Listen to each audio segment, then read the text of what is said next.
Não fui convidada para o casamento da minha irmã. Descobri isso enquanto segurava um prato de papel com peixes grelhados e salada em pé entre a mesa de limonada e uma caixa térmica cheia de cerveja. Era fevereiro, e estava tão quente que até os garfos de plástico entortavam facilmente quando você tentava pegar o peixe. Minha tia tinha acabado de colocar uma playlist do Roberto Carlos, e o filho pequeno de alguém estava chorando perto do brinquedo inflável. Foi minha prima, Priscila, quem disse.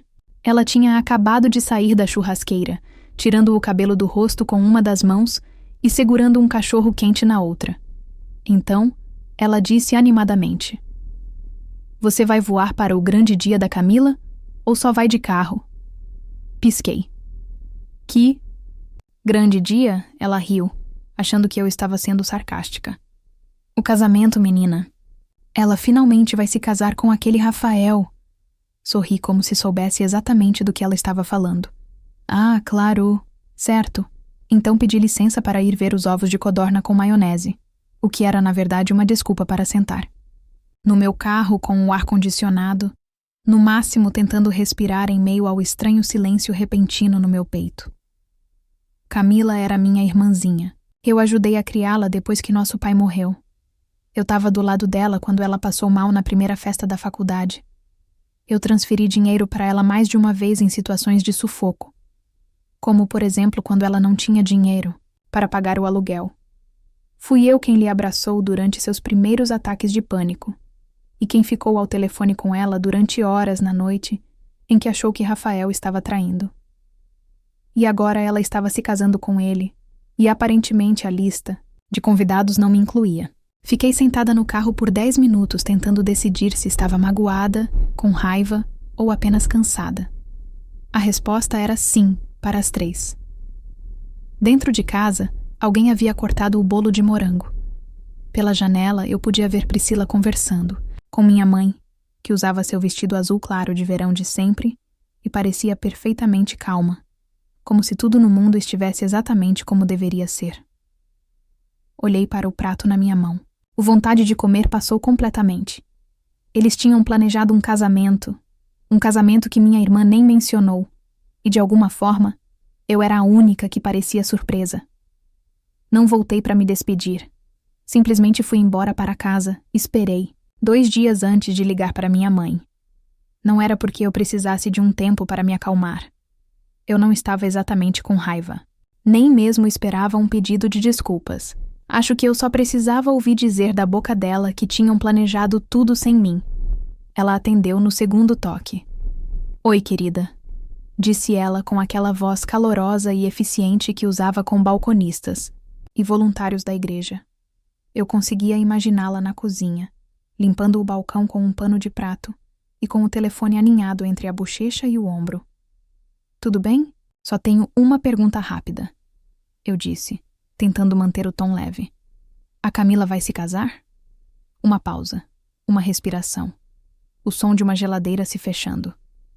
"Bem", ela disse, como se eu tivesse perguntado se a correspondência tinha chegado. "Sim, na semana que vem, na verdade. Ela não sabia se você estaria livre por conta do seu trabalho. Eu não sabia que isso ia acontecer. Mas não fique triste, não seja dramática. E não crie catástrofes, querida. Essa palavra de novo. Dramática." Foi o mesmo tom que ela usou quando chorei no funeral do meu pai. E ela me disse para me recompor. O mesmo tom que ela usou quando liguei chorando depois de perder meu emprego há 5 anos. Deixei o silêncio se instalar entre nós. "Sabe", ela continuou. "A Camila queria mesmo algo pequeno. Só família." "E por acaso eu não sou família?" Ela suspirou. "Sim, é claro que é. Mas você está sempre viajando a trabalho, e essas coisas ficam complicadas. Os pais do Rafael tiveram muita influência, e as vagas eram limitadas, entendeu? Você não está magoada, está?" Perguntou ela de repente, mais suavemente. Não respondi. Fiquei em silêncio, um silêncio pesado. "Filha, apenas pensamos que seria mais fácil assim. Menos pressão para todos e até para não te atrapalhar. Mais fácil. Essa era a palavra. Não é que se esqueceram de mim. é que eu era a mais fácil de apagar. Disse a ela que precisava voltar ao trabalho, embora não estivesse trabalhando naquele dia. Ela disse: "Tudo bem, querida." E assim, sem mais nem menos, desligamos. Fiquei olhando para o celular por um bom tempo. Depois, abri meu calendário, rolei para o mês seguinte e olhei para o fim de semana do casamento. Eu não tinha nada marcado. Nenhuma confirmação de presença. Nenhum lugar. Não discuti, não xinguei, não postei nada nem liguei para Camila para exigir explicações. Em vez disso, comprei uma passagem para a Chapada Diamantina. Não contei a ninguém, nem para os meus colegas de trabalho, nem para os vizinhos que costumava trazer minha correspondência quando eu estava fora. Nem mesmo a minha amiga mais próxima, Tatiane, que esteve ao meu lado durante 2 términos de relacionamento e uma demissão e sabia quase tudo sobre mim, meus gostos, comidas, e até sabia minha bebida favorita melhor do que o próprio barista. Simplesmente parei de responder às perguntas. Consegui organizar minha agenda para tirar uma mini-férias, então fiz uma mala pequena e fui viajar. O voo de São Paulo para o aeroporto Horácio de Matos foi tranquilo. Não ouvi música, não assisti a nenhum filme, não li. Fiquei olhando para o mapa de voos na pequena tela do encosto do banco, uma linha branca brilhante arqueando-se sobre a paisagem como uma cicatriz. Ao nascer do sol, eu estava em um chalé alugado, acolhido na encosta de uma rocha ao redor de muita natureza e silêncio. O poço azul lá fora parecia perfeito para nadar e flutuar. As janelas embaçavam de manhã. O chuveiro era quentinho. O clima era perfeito. Adorei imediatamente. Por 24 horas não chequei meu celular. No segundo dia, fiz uma caminhada até a beira do lago. Havia um banco de madeira meio velho e fiquei sentada ali até esvaziar a mente. Tirei uma foto. Não era perfeita. Eu não estava sorrindo. Estava apenas sentada perto de água parada sob um céu branco. Postei sem legenda, sem tag, sem nada, apenas a imagem. Postei no meu story do Instagram. Em 10 minutos, a lista de visualizações iluminou.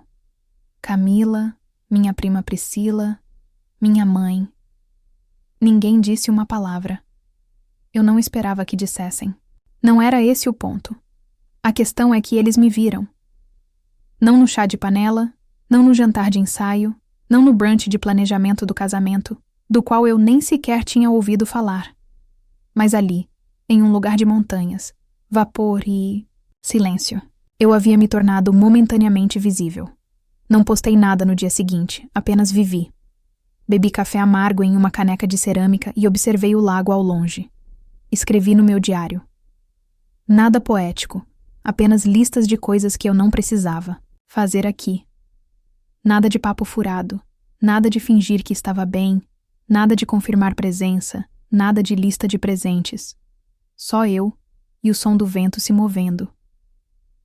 Eu sabia que o casamento seria naquele fim de semana, embora ninguém tivesse me dito a data em voz alta. Descobri da mesma forma que você descobre a maioria das coisas que sua família não quer que você saiba, por meio de comentários internos nos grupos ou nas redes sociais.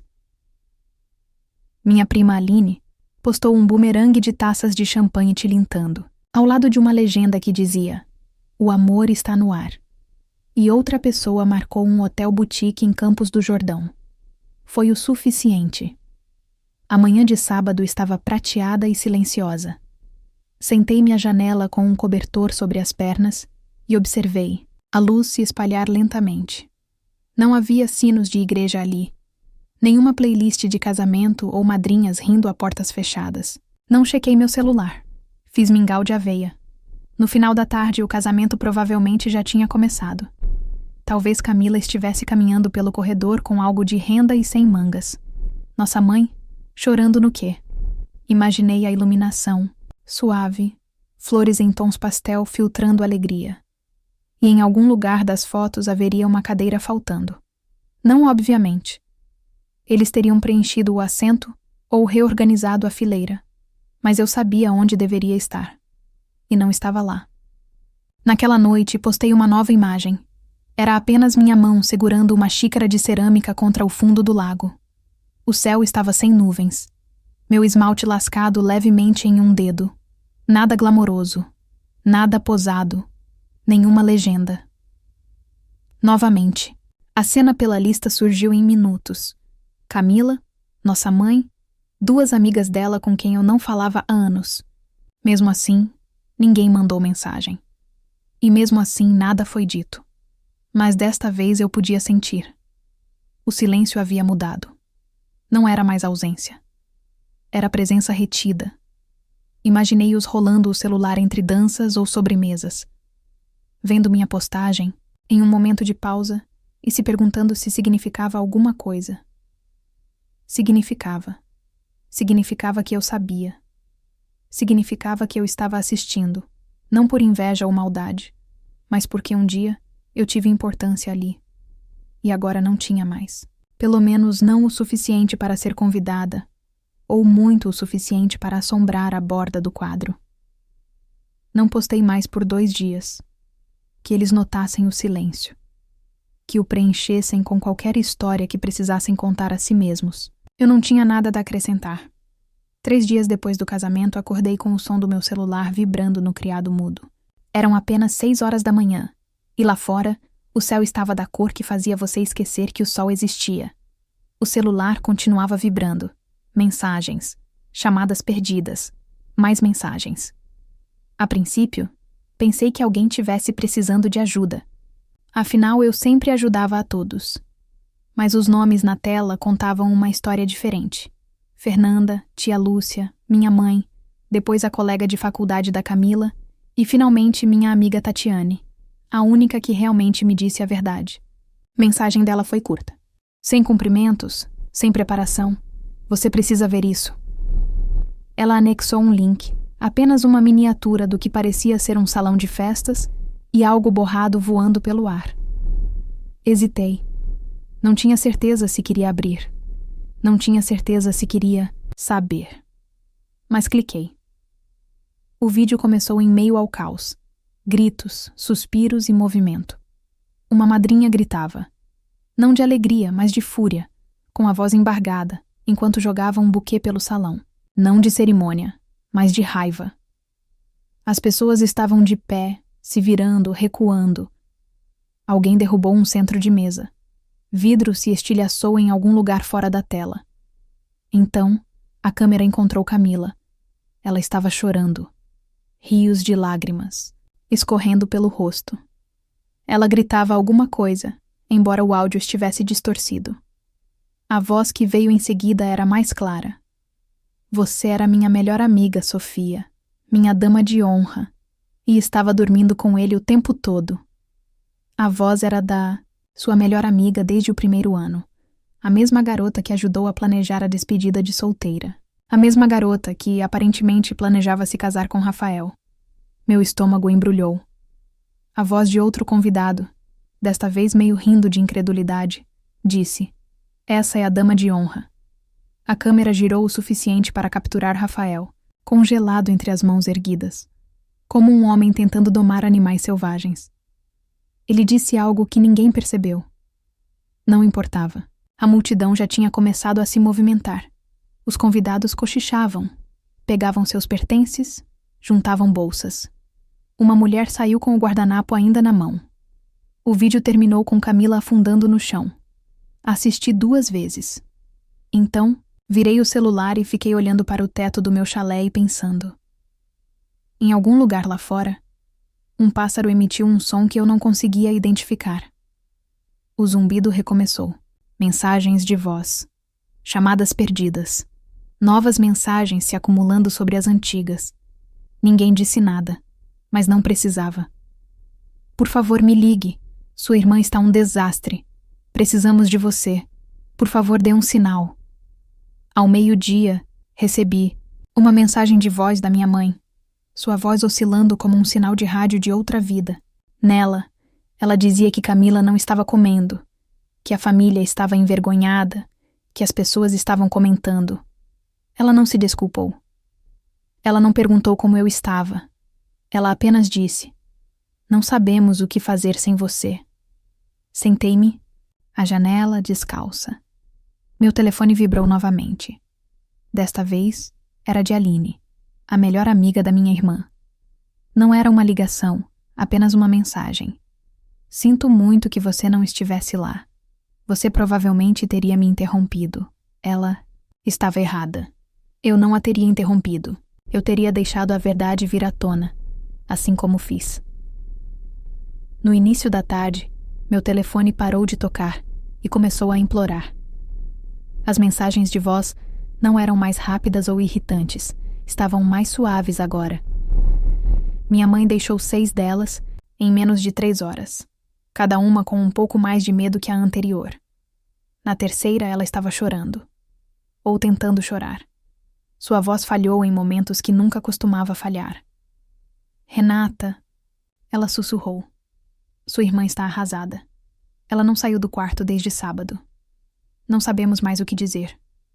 Precisamos de você em casa. Você sempre soube o que dizer e fazer para manter todos unidos.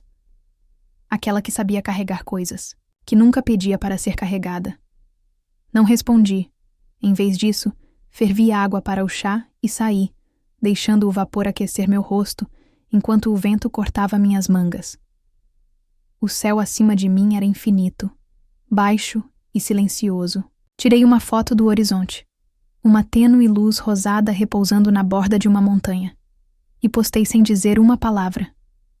5 minutos depois, meu celular vibrou. Ela não está bem. Onde você está? Ela saiu do quarto. Está perguntando. Por você. Renata, por favor, responda. Essa foi da irmã do meu pai, uma mulher que certa vez me disse, depois que ele morreu, que filhas mais velhas são como mães extras. Eu tinha 15 anos. Até então permaneci em silêncio. Não disse uma palavra. Naquela noite, recebi uma mensagem da própria Camila.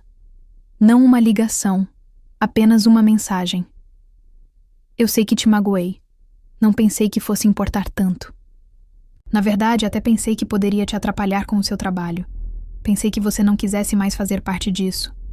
Mas, por favor, preciso de você. Não sei a quem mais pedir. Fiquei olhando para a mensagem por um longo tempo. Não, porque eu não acreditasse, mas porque foi a primeira coisa de verdade que ela me disse em anos. Mas não foi o suficiente. Não depois de todas as vezes que ela aceitou minha ajuda, mas não a minha presença. Não depois de me deixar desaparecer da foto de família sem perguntar se eu ainda estava ali. Eles não sentiram minha falta. Sentiram falta do que eu fazia e fiz por eles.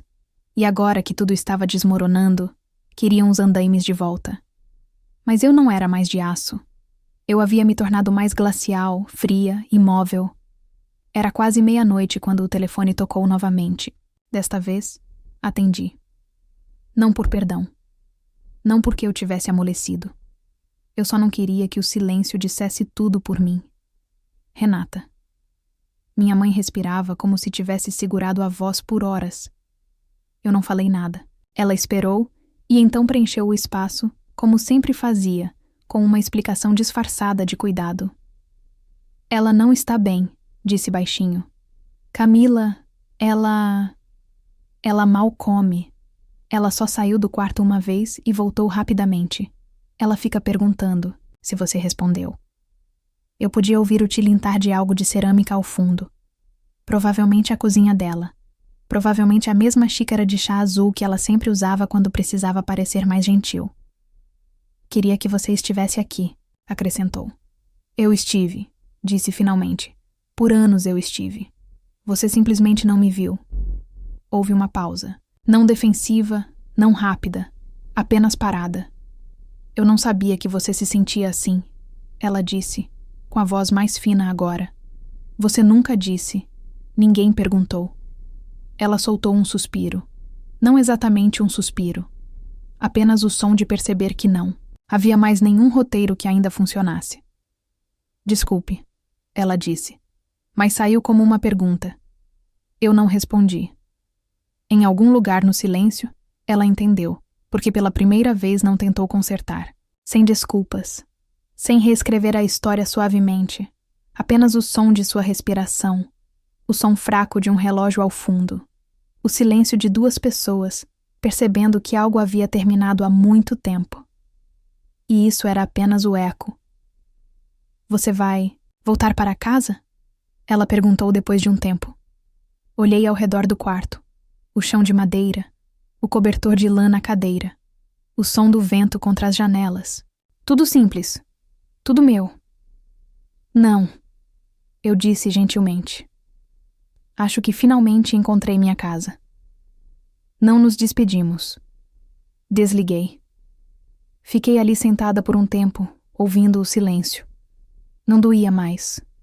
Também não me confortava. Simplesmente parecia verdadeiro. Na manhã seguinte, acordei cedo. A cabana ainda era o tipo de silêncio que não exige nada de você. Vesti uma roupa e fui em direção ao lago. Observei as águas cristalinas e transparentes com tons de azul intenso. O céu se estendia amplo e vazio, e pela primeira vez, aquele vazio parecia paz. Preparei chá, rabisquei algumas linhas no meu diário e, em seguida, peguei o grosso papel de carta que trouxera de casa, mas nunca usei. Escrevi uma mensagem, curta, simples, sem acusações, sem listas do que havia sido feito ou deixado de fazer. Apenas isto. Espero que encontre paz. Espero que diga a verdade. Espero que da próxima vez o convite venha antes do pedido de desculpas. E enviei. Mais tarde naquele dia parei na beira do lago. Um único banco ficava de frente para a água. Sentei-me por um tempo, tomando café em um copo de papel, observando o vapor subir e desaparecer. Meu celular ainda estava no bolso, intocado. Quando voltei para a cabana, postei uma última foto, uma cadeira de madeira vazia. Atrás dela, o lago.